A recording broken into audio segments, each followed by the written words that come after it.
day, my partner was annoyed with me because I told her to meet me somewhere and I wasn't there when she got there, right? And when she comes to me with that and starts saying, hey, I need you to be where you're going to be because it's annoying, it triggers the same mechanism that I'm in danger and that I'm being attacked, even though in reality, I'm safe, right? So that fight or flight response gets triggered. And then I have a choice, Lee. I can either train my nervous system to hold that and shift and pivot and have a conscious conversation with her, or I can blow up and rage and project. Welcome to the 1000 Days Sober podcast. My name is Lee Davey. I'm not an alcoholic. I refuse to be anonymous. I am someone that doesn't drink alcohol. And I spend every waking moment of my life helping other people do the same, like right now. Merry Christmas, Happy New Year, all that malarkey. 2021, doesn't time fly when we're having fun, ladies and gentlemen?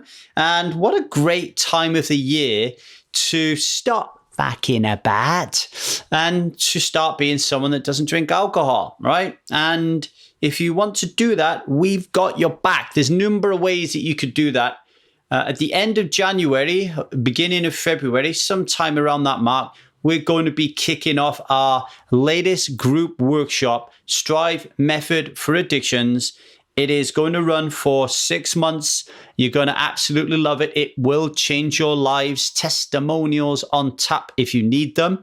If you want to learn more about that experience, and if you've been listening to this podcast for a long, long time, and you're yet to reach out to me to take action of this nature, then email me at kdayssober@gmail.com. That's the number 1kdayssober@gmail.com, and ask us some questions. And or another way you could do it is just head over to the website, www.1000dayssober.com, and you can ask us, you can book a Choose Yourself call and we'll have a chat about it. Or as my daughter says, 1000dayssober.com. I like that. Pretty cute, huh? The other thing you could do if you're not ready to take the leap and jump into a workshop, then we have reopened our Strive subscription, our Inner Sanctum. Okay, it's £40 a month. You get to join our Inner Sanctum, join our private Facebook group where we are really getting deep, talking about all the things around life and about alcohol and building our rocket and flying to Mars and all that kind of stuff. You'll get access to a weekly coaching group, coaching call by myself, where you can undergo laser-like coaching yourself, and you will be getting access to all of our workshops as well. One a month with our 1000 Days Sober team, free of charge, and we'll be running periodic workshops, or I will, and you'll be getting 50% off that price. Okay, so that's £40 a month subscription, and if you want to join that, then either head to the website or get hold of us at 1kdayssober@gmail.com, and we will make that happen. Okay. Anything else I wanted to say before that? No, that's it. Okay, right. When do you need to apologize? What is the best way to apologize? What happens after you do apologize? You've certainly had these kinds of questions running through your head when you've grown up under the toxic masculinity mindset. So what should you do about it? In this episode, Angelo answers these questions and more as he joins us to talk about toxic masculinity, or shadow masculinity, as he prefers to call it. He tells us how we came into this mindset and how to overcome it. Angelo also discusses the different tiers of masculinity and how we can deepen our relationships. Tune into this episode to find out how you can step into leadership and erase the toxic masculinity mindsets. Here are the episode highlights: how our survival mechanism becomes toxic masculinity, using leadership to overcome triggers, how to apologize, learning more about the shadow side and the conscious side, 3 stages of masculinity and the 3 stages of femininity, trust in your own leadership, the need for chaos to evolve, living in the darkness of shadows, and how to manage the important state of catabasis. Angelo believes that we're all born with a purpose, a gift, a medicine in our hearts, and it's our duty to fulfill that mission while we're on earth. Through his coaching, he helps people access a deeper embodiment of their power and live out their purpose. The work he does is focusing on getting people out of identification with the survival self and into identification with the divine self. And if you want to learn more about Michelangelo or hire him to work with you, then head over to the podcast page at www.1000dayssober.com, and you'll find all of the links to get hold of this lovely man and get to know more about him. So without further ado, I will leave you in the capable hands of Michelangelo, and I look forward to your emails at 1kdaysober@gmail.com to find out more about our Strive Addictions workshop that starts in January. Thank you. Michelangelo, we're live. Let's go. You're in Costa Rica, right? I am, brother. Yeah. My wife is always telling me she wants to go there, and I just keep wondering.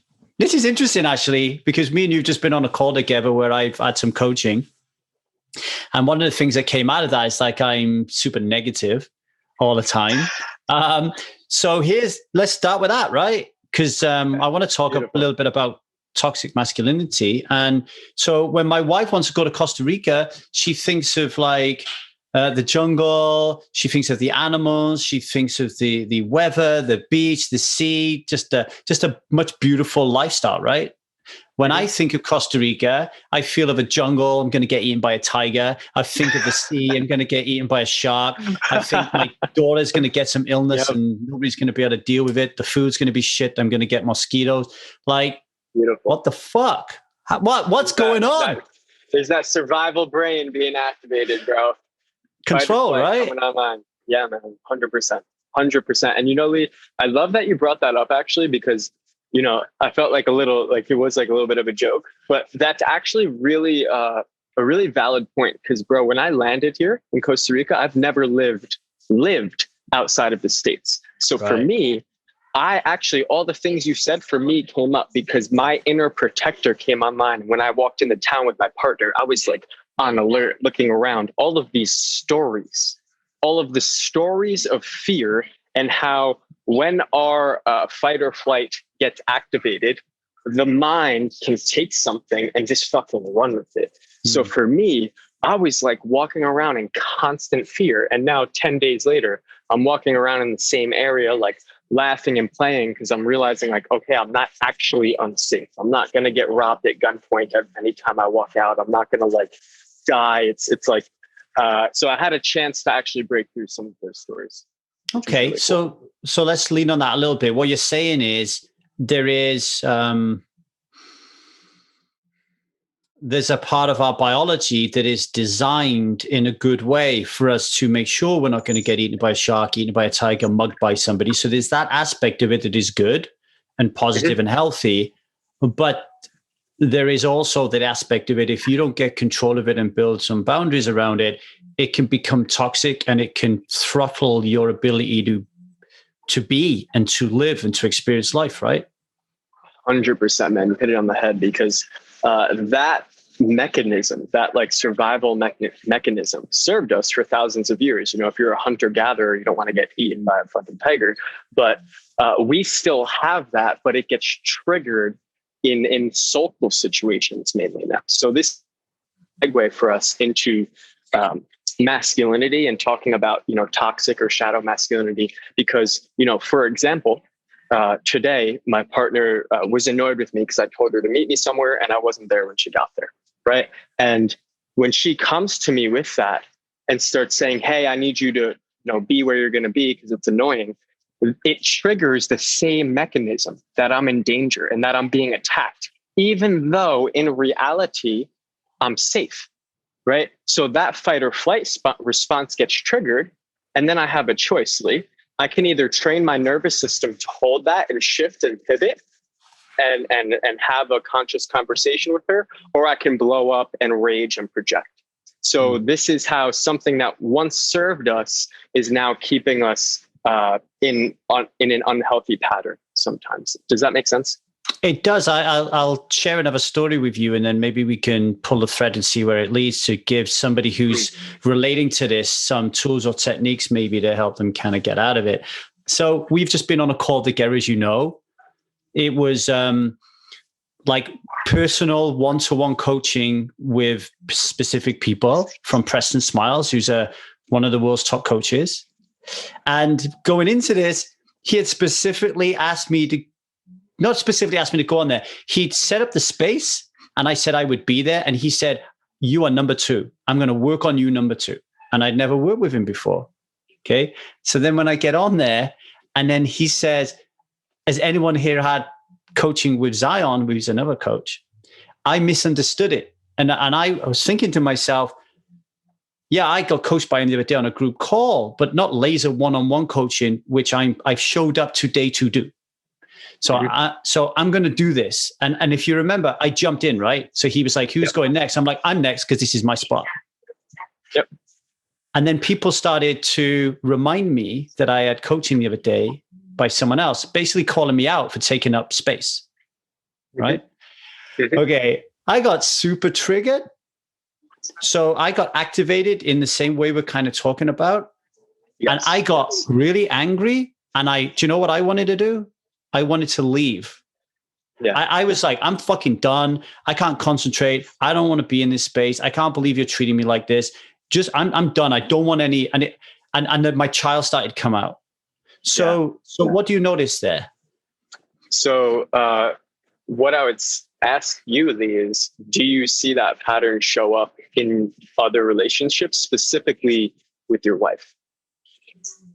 Yes. And it all boils down to people believing that I am somehow morally or ethically in the wrong.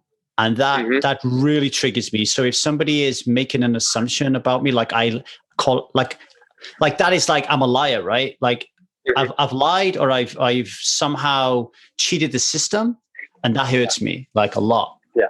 Yeah. So here's what I gathered from this, Lee. Here's my perspective on this whole thing, because as like I'm an embodiment coach. I work with men and women, but right now, I'm running a group program for men called Men of Purpose. And a lot of it is around relationships, is around this thing specifically like this. And I'm have been in this work, specifically relationship work like this for years, and it still shows up for me. So I'm right here with you, bro. But what I've learned in my own experience is when we're triggered in that way, it actually feels as if we're being potentially attacked, like physically attacked, that we could actually be in danger. The heart starts going, adrenaline, we get all the signs that we're actually about to be in danger, right? And this is carried over from childhood, brother, because as children, 99.999% of people do not grow up in emotionally safe and healthy environments. So what happens is we have reference points in our unconscious mind that says, oh, when these triggers happen, when the adrenaline goes and the heart starts pumping, something horrible is going to happen. So you either fight, you run, or you freeze, right? And so we have these patterns these survival patterns that are hardwired into our brain from childhood. For me, as a child, my dad was a rager. He was a fucking screamer. He was a drinker. I was an alcoholic and abused substances for many years in my life as well, which we could talk about. But the point I'm trying to make here, just to land the plane for you, is that my reaction to, because what I would label that, Lee, is confrontation. Someone perceived you to do something and confronted you, not saying it was right or wrong, but that was the situation, right? And for me, as a child, whenever confrontation arose, I learned to collapse. I learned to collapse and hide and withdraw. That's one way to go. And as men, the other way that usually happens is anger, rage. Okay, you want to fuck with me? I'll show you who you're gonna fuck with, right? That's what wants to come out because it triggers the wound. For many men, it triggers the wound of am I like man enough? Like it can be perceived as an attack on one's own of value, of self, right? Is that landing for you? Does that make sense? Yeah, the best way to put it that I can think of it is actually it's like I'm a knight with a code of conduct, a very specific code of conduct. And if you suggest that I am not that knight with that code of conduct, whoa. And then yeah, and I mean, I think it's like when I was younger and people used to call me a chink. Okay. So that is very different. That's not around morals or ethics. That's just why is this kid kind of like thinking, that's being different, right? But when I would go to my dad, or my dad, actually, when I would cry to my mom and my dad would see me crying, he would say, "What's the fuck? What's up?" And then my mom would tell him. And then my dad would say, "Tomorrow when you go to school, you go up to that kid and you smack him. And you do not come home until you've done that." So I was designed from a very young age to use violence whenever I was threatened. And I think this chivalry side of me that kind of grew from somewhere, the response to my chivalry being threatened is also violence. And now today, that violence is not with my fists, it's with my tone, my voice, and all that kind of stuff. Thanks for sharing that, brother. And, it's super common. And for me, the question becomes, okay, there's two things. And we talk about this, Lee, a lot. As you know, we talk about this a lot in the coaching that you and I do, that we're involved in together. And it's about leadership and how really being a leader and like you did, you jumped in, like you were called forward. Who wants to go next? Lee, I'm here. You led, you went first. And when we lead, a lot of the times it can trigger other people, and you can be the perceived villain, not the actual villain, right? But the fucking perceived villain. And you could also be the perceived hero, but leadership, one piece is about detaching from both of those and being able to hold your center and hold our ground and continue to self-source our own validation, self-source our own sense of like, I know where I'm coming from. You can perceive me the way you want, but I know where I'm coming from, and that's okay, right? And the way that I have found to really integrate this, because it's one thing to say, it's another thing to let it go, has been through various types of ways to train my nervous system. So some ways I do that is breath work. Some ways I do that with myself and men is Kundalini yoga, being able to hold painful positions in your body and breathe through it and focus on keeping my heart open, even though I'm in fucking pain. And because pain for me triggers anger, it's annoying. Like I don't fucking want to be in pain. Right. And so it triggers that part of me that wants to fight, and that part of me that wants to project and expend this energy out. And I can be with that and find out, okay, how can I tap into my heart here? And I found that I can then carry that practice over into like actual live situations with people. I like that, because when the reason that I said that I got derailed, because I stopped the coaching call, didn't I? And say, hey, I just want to say that I'm off point. That was it for me. Like I didn't have the ability to get back into it. I just wanted it to end very quickly. And then when it did end, I then go into this kind of spiral of, I need, so like this girl who was on there was likely going to miss out because I took her spot. And then I go into this thing of, I need to make this right. I need to apologize. But then there's this talk going on inside my mind, this conflict, which I want to ask you about, because I want to make sure that where the toxicity is here, if it is here, the mind then is saying, well, no, like that person I got there because I got there. And do I need to apologize for that? So I'm having this debate in my head around how best do I apologize? Do I have to apologize? How do I apologize? What happens if I apologize? And all this shit goes on in my head.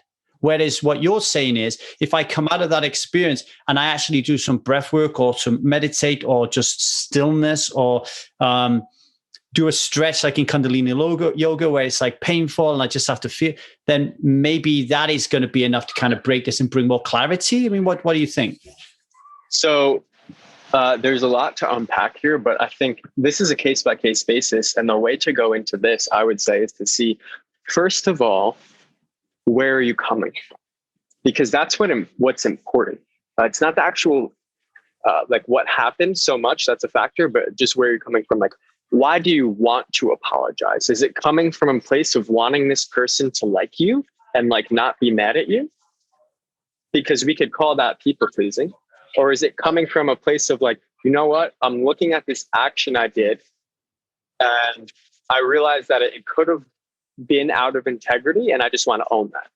So first it's about seeing which place like energetically you're coming from. But what I personally do in these situations is before I even like decide and go into any of that, I clear the space. Clear the space and clear my energy, because I'm already coming from a triggered place. I'm already coming from a wound. So that means my solution is going to be from a wound as well. So what I do in that place, I will do something like some quick breath work, taking maybe like 10 to 20 deep mouth breaths of continuous breathing. So right when I get to the top of my inhale, I go right into the exhale and vice versa. So it's like pulling in air. It's not this like little, like pulling in as much oxygen as you can for 20 breaths. You'll get lightheaded, right? And then it's really interesting. I like doing that because I'm still a little bit triggered now. So you know, I can see how I would exacerbate things, and this is why I actually do this in my relationship, where I'm getting better at it. You know, so. Where Liza will want to put space in between us when we've had a conflict, and I will want to get it over and done with straight away. Yeah. Right. Mm-hmm. Now, where I sense that from, and linking this to the meeting to answer your question, the girls who missed out, I genuinely feel bad that they missed out. And I want to apologize to them from a place of the fact that I feel bad that they missed out because I took their place.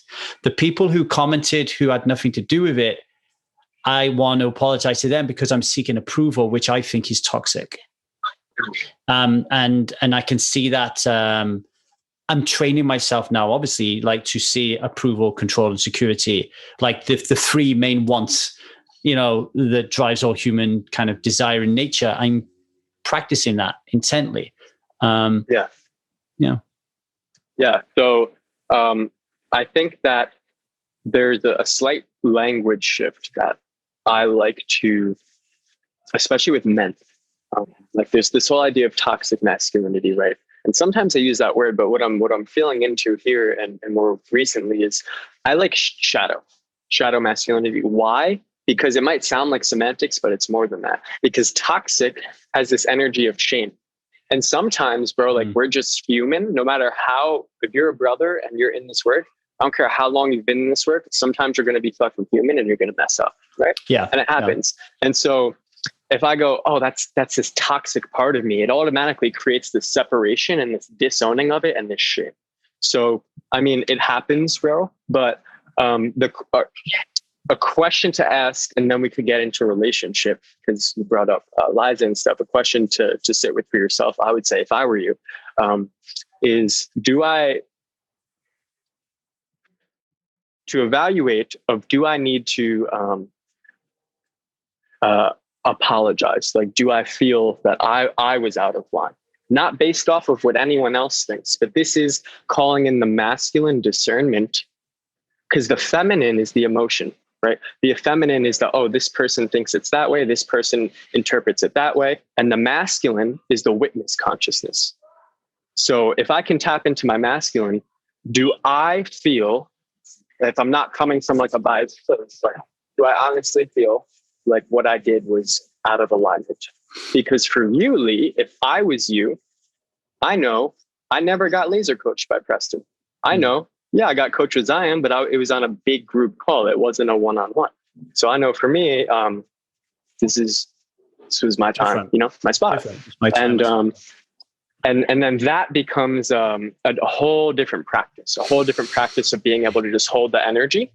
But these are the things to bring it into relationships, right? Like these are the things of being able to lead in relationships. Because if as men, if we're holding the masculine polarity, which doesn't really have anything to do with gender, but most men hold the masculine polarity in relationships, and most women hold the feminine. And the feminine polarity is going to there's going to be a lot of emotional waves that come and go, and it's not logical. That's the thing. Like as guys, we think like, but she said this thing and now she's saying this. It's because the feminine is emotional. It comes from the emotions, the heart. And as men, we want to immediately fix, like you were saying, we want to immediately fix. We want to immediately solve the problem. We want to immediately, if a conflict arises, to dissolve it. But what I'm asking you and what I'm inviting people listening to in their life is to practice holding it. can I hold this in my nervous system? Because I can feel it, because I've been there, Lee. I've done the same thing that you did. I took up space and someone said I shouldn't be there on the laser calls. Same exact thing. Right. And can I hold this in my body and not let it, oh shit, oh my, okay, I got to do this. I got it, right? Because that is coming from the childhood psychology, right? And so this is how we can begin to just hold the energy and then that's why I'd say do some work, do some breath work, do some movement, because we can clear our mind and the energy can be moved. Like emotions is actual energy in motion. So when we can move that in our body, we'll be able to have more clarity on what is my choice for this next step. What is the greatest good for all involved here? I like that. It's like stepping outside of yourself and being a witness of how your emotion is unfurling. So kind of like, oh, Lee, you're super triggered right now over this. Isn't that interesting that you are super triggered right now? Like, how is it feeling? Like, oh, it's in your gut, it's in your back. What's going on for you, Lee, brother? Like, it's like having that kind of conversation will really help. I mean, to answer your question, like, where does the apology want to come from?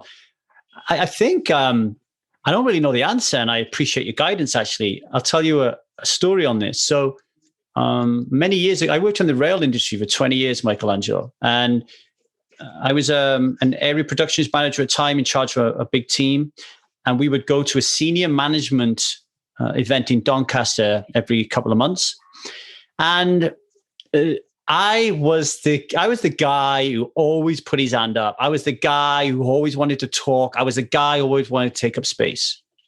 And my HR manager at the time, her name was Josie, she said to me, Lee, I want you to do something for me today. I want you to not put your hand up. I want you to not own the space. I want you to not say anything. I want you to give other people a chance. And I got very defensive and very angry about that. But I did it. And then afterwards, she said to me, Lee, next time, please speak up, please say something, please fill it, because nobody kind of stepped up, right? So I've always been aware that I take up space. Liza's told me in the past, Lee, you take up so much space. You demand so much space. It's so exhausting. So there's an aspect of me that is like, I need to give other people space. And then there's an aspect of me that's like, why do I need to give other people space? Why can't they just take that space? Right? So, and then that leads to like, well, do I need to apologize? I don't know, because I can't answer that question. So Lee, can I offer something here? Please do. We'll come back to the apology, because it's not really about the apology. No, it's not. No. It is and it isn't. But here, what I'm hearing is there's two different, for any action, because we live in a world of duality, there's going to be a polarity. There's going to be a shadow aspect and a conscious aspect to it. Okay. So if you want to be seen, and there's a part of you that expresses, there is a shadow side to that big expression, and there is a conscious side to that big expression. Okay. Because energetically, and you can let me know if this is true or not for you, it might not be, but this is just from what I've seen in my life. Energetically, I'm feeling as I'm listening to you that part of you that wants to take up space and be seen can be coming from a wounded place, can be coming from a place of, I want the attention. Please see me. Please look at me. And so it's a shadow polarity. And I'm not saying that that's true for you, but I'm just using it to illustrate that being seen and taking up space can come from this kind of unintegrated place, as opposed to, if I'm taking up space just because I own who I am, I value myself, I know my worth, and I'm here, I'm not going to hide, like I'll be seen, I'm here. That's a different type of taking up space. It's more grounded. It's more, you can feel it. You can still feel it. It's still in the room, but it's not forcing itself on. Do you feel that difference? It's yes. Not. Yeah. I mean, to build on that. So in today's meeting, for example, when somebody was being coached, I typed in the chat a response, but I looked at it and the response was about me, not about the person who was being coached. And I stopped and I was like, oh, how does this serve that person right now? And I was like, it doesn't. why am I doing this right now? And then I decided that it was coming from the shadow. It was coming from a place of wanting people to see me for, what can we call it? A less than empowering reason, right? So definitely there are times when I've spoken up where I want people to recognize me and think that I'm intelligent emotionally and IQ wise, to realize that I've lived a certain experience, that I am worthy, that I am chivalrous, right? Definitely seen it. And then there are other times where I'm like, I think this could really help Michelangelo if I tell this story.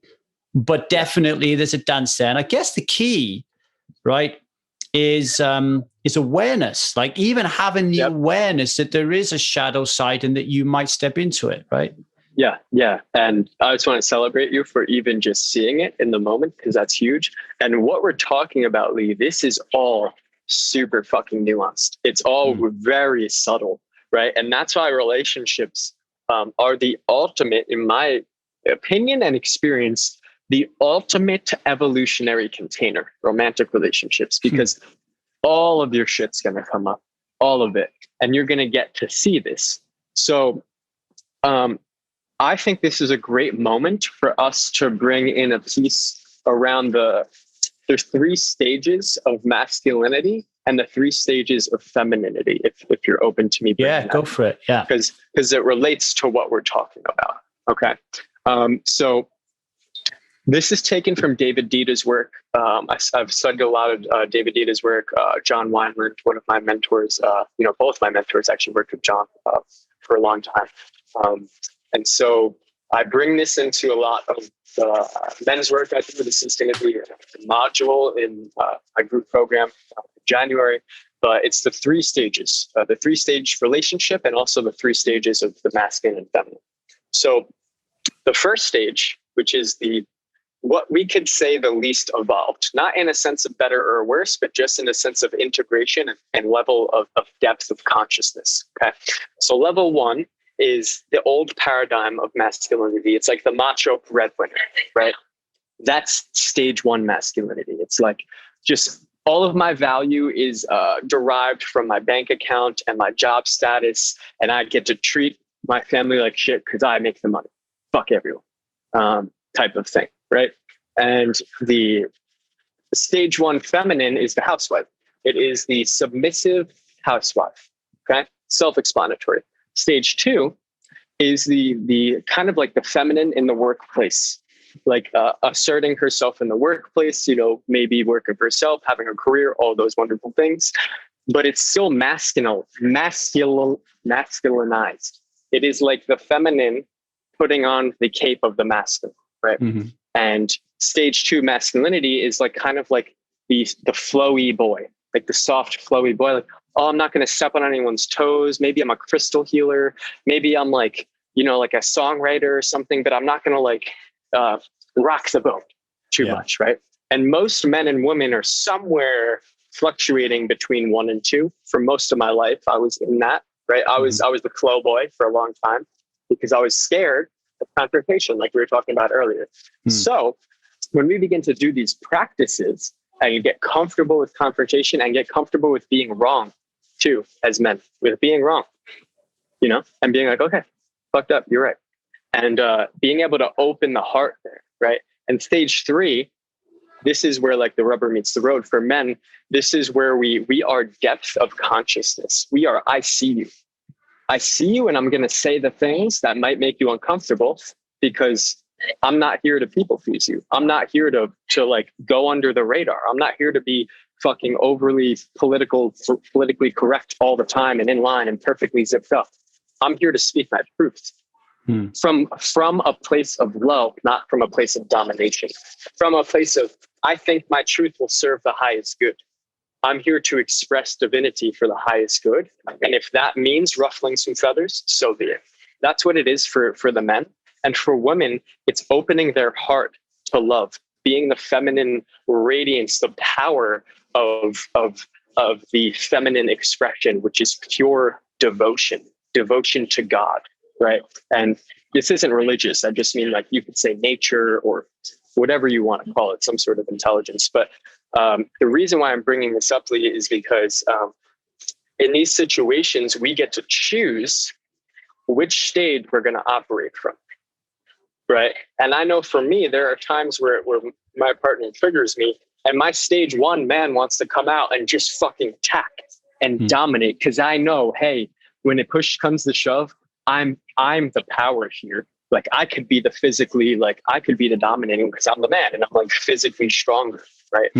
But that's not in an integrated place. It's not a conscious place. Right. So now that I've trained my nervous system, I can hold what she brings to me and not fucking blow up. I'm not saying I do it perfectly, but I can come and say, you know what? I hear you, honey. I love you.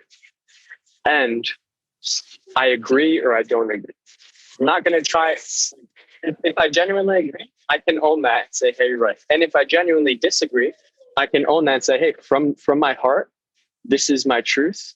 And if you don't agree with that, let's work here, because I'm not here to just please you either. Does that land?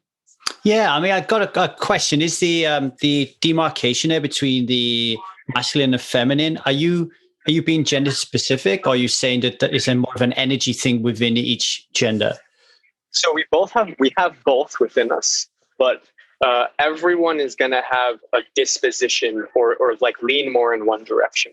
So most of the time, most heterosexual men, most straight men are masculine. You can be a straight man that is mostly feminine. That can be true for you too, but generally, straight men are more in the masculine energy and straight women are more in the feminine energy, generally speaking. But we do have both polarities within us, and it's not necessarily gender specific.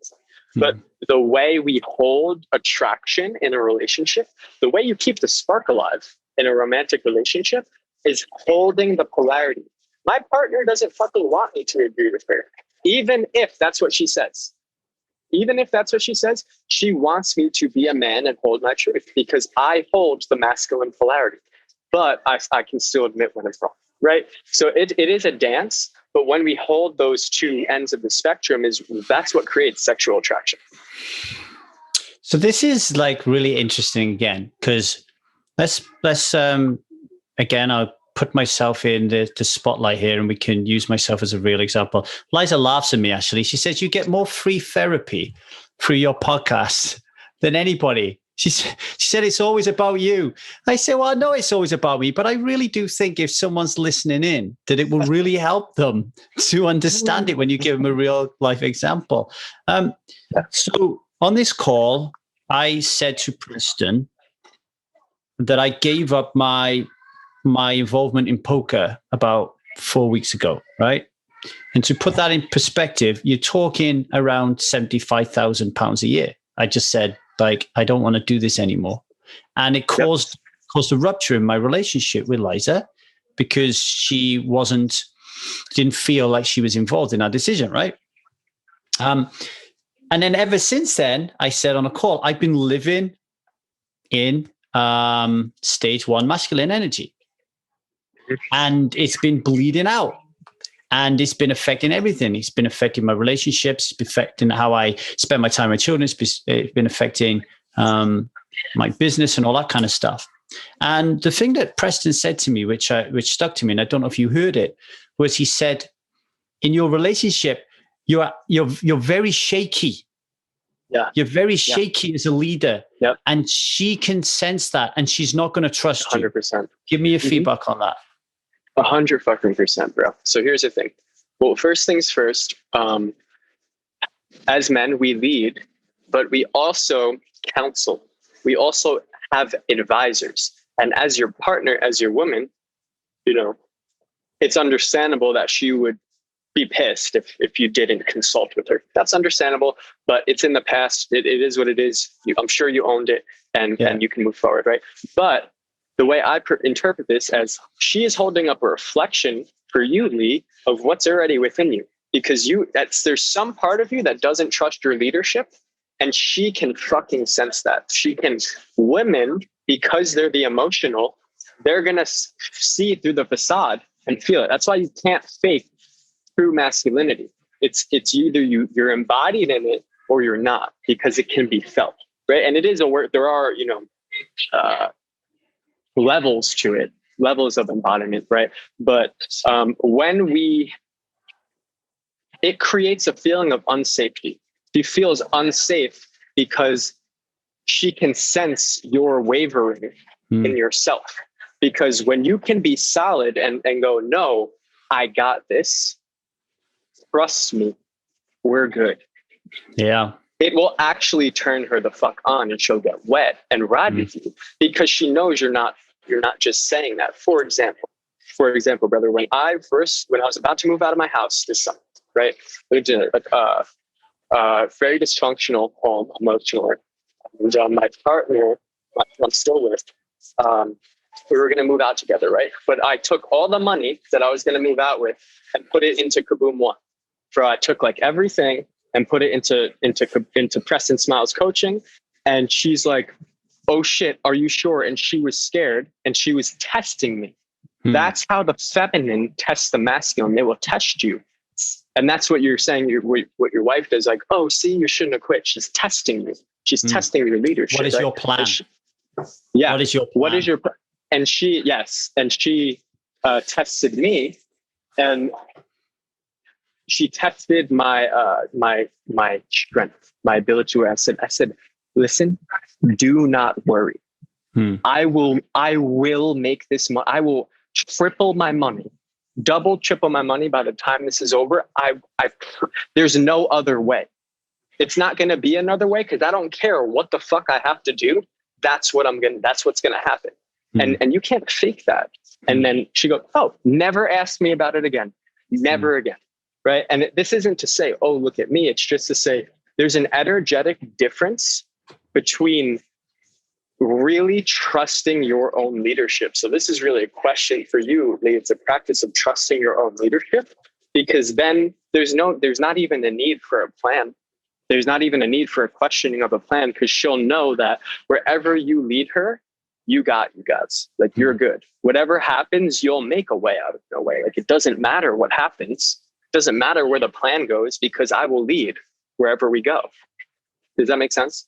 Yeah. And, to just cap that off to like what Preston asked me, wasn't it? He said to me, have you always made sure that there has been food on the table and a roof over your family's head every month of this year? And I said, yeah. And I've earned more money this year than I have at any time in my life through a pandemic. So hell fucking yes. Yeah. It's so that is what that's what he's after, is that strength, is that yes, unwavering kind of masculinity to say, no, I've got this. But, and here's the thing, I think with Frua is my journey into the feminine, right? So listen to this, right? So this is my plan. I've got this, leave it to me. The universe has got my back. I'm just going to think like it's happening. It's going to happen, right? Like there's a little part of that the way she wants a little bit more. So I've kind of leaned too much more towards kind of like flowery, where actually she needs that, but she also needs, and this is the structure and the plan that I have in place and the actions that I'm going to take to make sure that the universe takes care of me. Like, so I have to act like the universe is just, I'm just not going to say I want a Porsche and then a Porsche turns up. Like, no. I need to take action as a result. I need to put the thought out there, but then take some actions to make sure that happens. And I think at the time of me making these decisions, I didn't get that. I didn't dovetail right. And now and that pushed me into a place of scarcity. And then everything started to go wrong.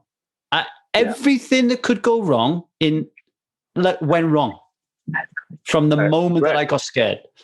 Right, because you're then in that consciousness, and I'm getting it back. Yeah, the world is just giving me like, oh, you feel scared. We'll send you a lot of scared people. You don't think you've got no money. We'll send you a lot of people who've got no money. You want to get angry? You want to get angry? We'll send you a lot of angry people. So this is beautiful to touch on, Lee, because what we're talking about here, to just bring the lens back, is witnessing the feminine, witnessing the flow, because you can be in a place of I got this, But then things come up and it's like, well, do I really got this? And then the voice comes up, but look at this. Like, what if it doesn't happen in this way, in that way? And what that is, that's your own feminine, right? So as grounded masculine men, we need to also hold space for our own feminine emotional waves and to not identify with them. And this is the lesson that I've learned, same lesson, brother, in the past few months with my own business, to not identify with the lulls in the business and not allow the voices of my emotional reactions to drive my decision making and to drive the energy I'm coming from, right? So this is about calling it back in and making a practice of like, okay, look, have I put money on the table every month this year? Fuck yes, I have.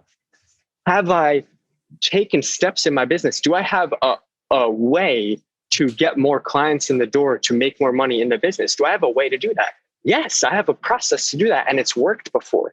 It might not be working now, but that's because it's evolving. It's being called forward into a new evolution. And let me identify with the evolution instead of the fucking the waves here, right? Let me view this setback, this perceived setback, as a setup for a greater expansion than I've ever experienced. Because here's the thing, Lee, and like, here's the fucking thing, man. For any living system to evolve, you are a living system. Your body's a living system. This nature that's around me, we live in an ecosystem that's a living system. All the cells in your body are yours. That's a living system. In order for your business, it's a living system. In order for any living system to evolve to a higher level of order, there must at one point be an input of chaos, because you have coherence, you have order, and you're at level one. There's no other energy to evolve. It used all the energy. So chaos comes in as an input of energy, so there could be a level up. So all of the things that we perceive as bad and scarcity and all the things, it could also just be perceived as, okay, this is a growth point. This is chaos coming into the system, so it can be evolved. I got a couple of things to say on that. Okay, so this book, if you're that book. If you're not listening, oh my God, if you're not watching it, I and John by Robert Bly. Mm-hmm. So this morning, when I was on the toilet getting rid of some of my bodily fluids, I was learning about the Greek term katabasis, right? And you've just described it. So in the I and John story, he's talking about the prince who's got all the things in the world he wants, and these gold fingers and a gold. He has to almost like hit the proverbial rock bottom in order for him to really turn into a man. So what you was explaining about, out of the chaos comes a great turnaround, right? So same type of thing. So like when I was having my meltdown, I wrote a post in our private Facebook group openly criticizing people and criticizing the structure of the program that we're in. And my buddy said to me, holy shit, Lee's just about to have the biggest fucking breakthrough of his life. Because she could see I was on the fucking, she could see I was in the gutter. She said, this guy is so in the gutter, he's blaming everybody for his problems.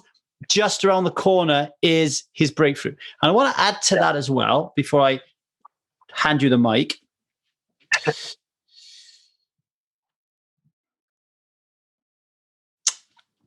There is never a failure.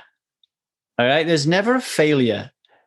It's just not here yet. So what I mean by that is, working in the corporate world for 20 years, where you get a paycheck every month, makes you think that the rules around paychecks is that they will arrive every month.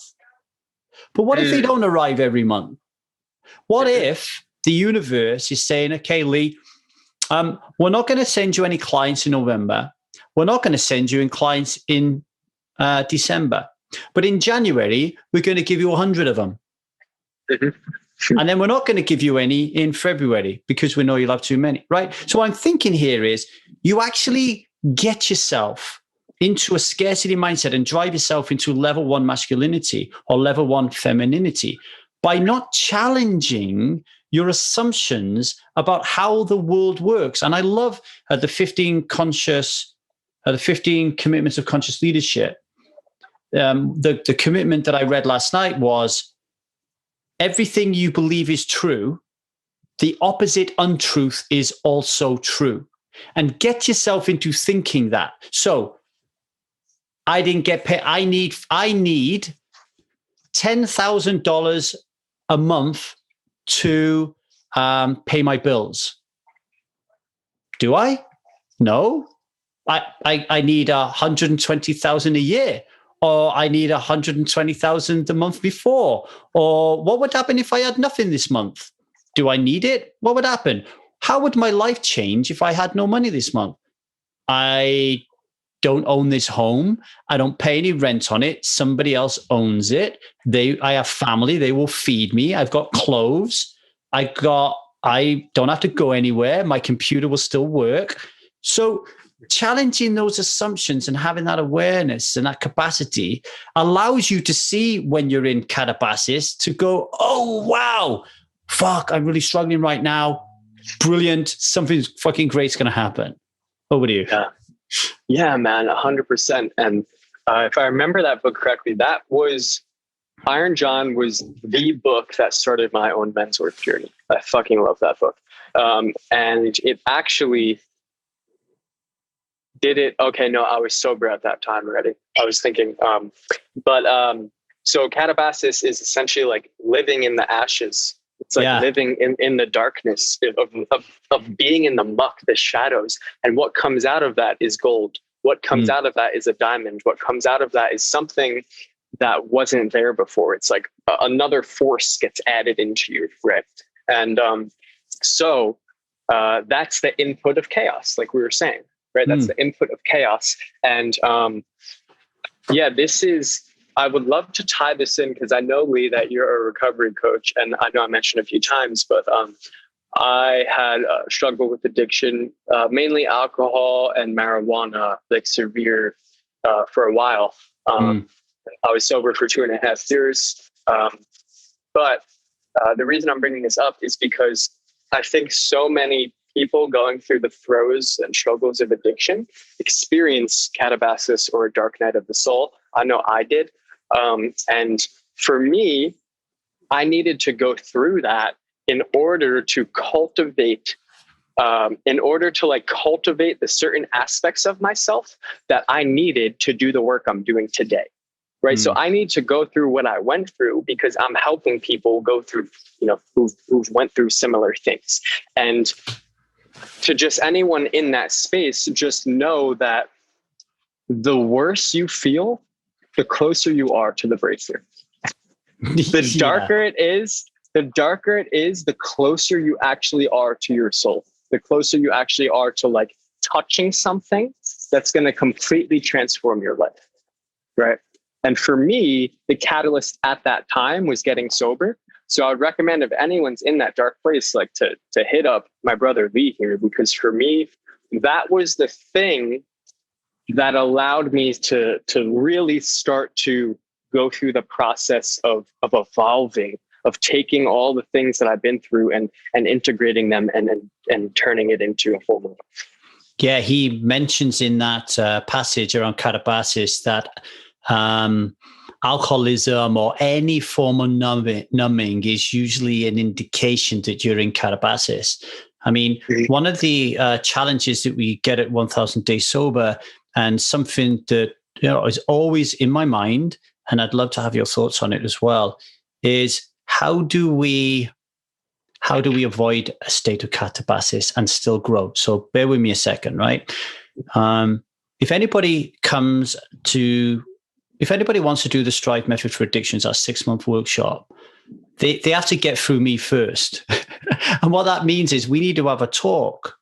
So I need to make sure that you're ready, because I don't want to waste my time or my coach's time working with you if you're not going to do the work, if you're not ready to change, right?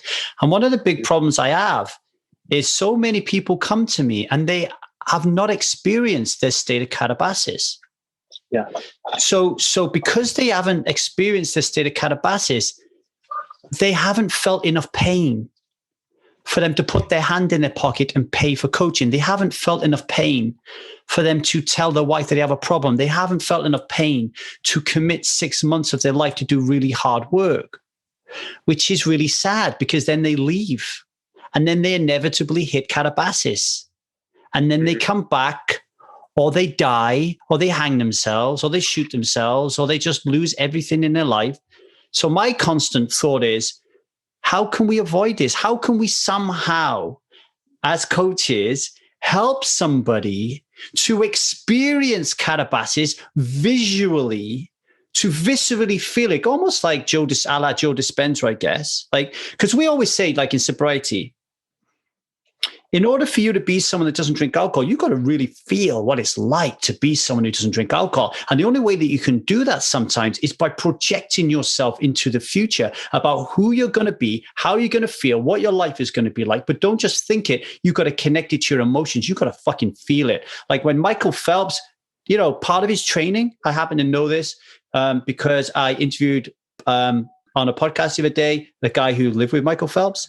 A big part of his training was just sitting down thinking that he was fucking nailing it, was sitting down thinking that he was winning Olympic gold medals, and his body didn't know the difference.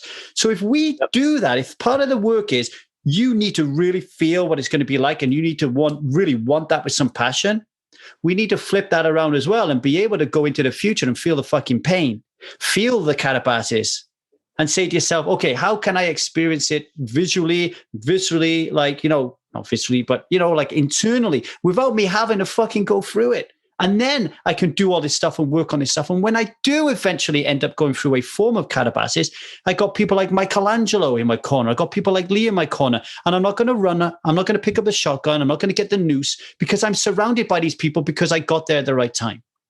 Does that make sense? It does. It does. I know it's a tough one.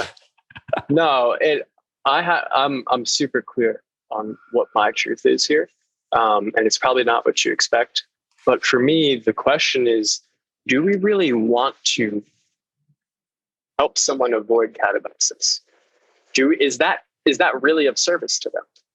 Maybe, maybe not. But the question is, from our limited human perspective, it's clear, like, yes, we want to fucking avoid that shit. And I'm coming from like my best friend of 18 years, my closest thing I've ever had to a brother. I was friends with him since I was 4. We were raised together. Committed suicide 4 years ago. I was going to do the same thing.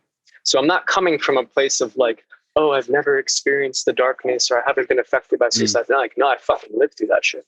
And I still wouldn't trade it. Why? There's nothing fucking else on this earth that would have given me the gifts that experience gave me, because it was from my soul. Catabasis is from the person's soul. And sometimes the soul, what is trying to come through, is so strong that the person can't handle it in this lifetime, and they commit suicide, or they overdose, or they do something else. And that is really unfortunate. But from a soul perspective, from the larger infinite perspective, is it really of service to that person's infinite journey to pull them out of the experience? In my opinion, it has to be it has to be their like conscious, intentional choice of like, you know what, I'm feeling like shit, and I can see where this is going to go if I don't get help. And I'm ready for this, Lee. I'm ready for this, Michelangelo. Like, I'm here for this work. But it has to be a conscious choice. And that's the painful part, is like, you and I, we can't make people want this. We can't give people the desire to want to change. And unfortunately, some people, go into this state and don't make it out. And perhaps, maybe not, that is what their soul needed in this incarnation in order to shift something. Perhaps. That's just my perspective. Thanks for sharing that. I think how that changes my thinking is people who turn up who are in catabasis or have just experienced catabasis, it generally becomes a fit problem. Do I gel with you? Do I gel with your program? Do I have the money? Do I have the time? Those are normally the things. Do I gel with you? It's normally the money. Like, do I have the money to be able to do this or not? But when you've gone through catabasis or you're in catabasis, generally, if you're going to have a call with me, you're signing up to work with me, right? You're signing up to join because you really need help. Okay. So I just offered an opinion that how could we help people prevent catabasis? And then Michelangelo said, no, well, you would then lose all the richness and the almost like the soul work, the kind of like the gold that's going to come out of your own pain and suffering whilst you're in the darkness, while you're in the shadow. So what comes out of that then, Michelangelo, is something key and something I got to think about when I'm talking to people, is to recognize that they haven't experienced their catabasis. And maybe Strive method of addiction doesn't just become a place where we're going to help you to overcome your addiction. It is a place that helps you to experience your catabasis from a place of support and in a loving, beautiful container. I just got chills. I just got chills. Holy shit. Bro, because that was, you know what's happening here, Lee? You know what's happening in this moment right now? A third is entering. There's a third force coming through us right now. And that wasn't just you speaking. That was spirit, source, whatever you want to call it. Because that's the thing, man. I would have paid what you just offered. I would have given every fucking penny I had, the shirt off my back, for someone to sit with me through what I was going through and not try and fix me or change me, but just hold me and say, brother, I got you. I'm not running. I'm here with you. Let's work through this together. Yeah. We can do this. And I can't do it for you, but I'm going to fucking stand here with you, by you, or, with you. And that is so fucking powerful. That is like